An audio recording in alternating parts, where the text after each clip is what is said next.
بسم اللہ الرحمن الرحیم۔ یہ جو آپ پتھر دیکھ رہے ہیں، اس پتھر کے بارے میں روایت ہے کہ آقا کریم علیہ السلام اس جگہ پر تشریف فرما ہوئے تھے۔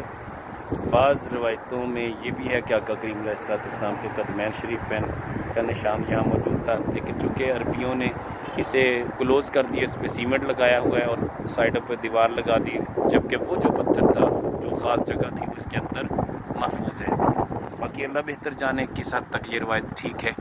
وہ پہاڑ سامنے جس کے اوپر سے 2 پتھر گرائے گئے تھے، بلکہ ایک پتھر اور بھی اوپر پڑا ہوا ہے، آج تک وہ گر نہیں سکا، 1450 سال گزر چکے۔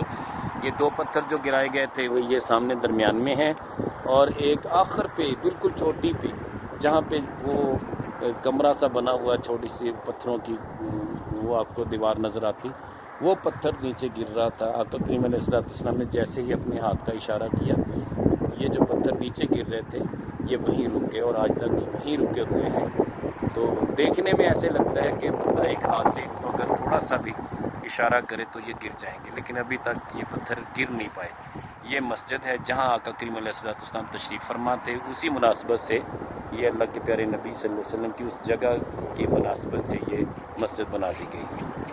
تو یہ وہ جگہ ہے۔ یہ پہاڑ جتنے بھی ہیں یہ دائیں بائیں کے انہی پہاڑوں کے بارے میں وہ روایت ملتی ہے۔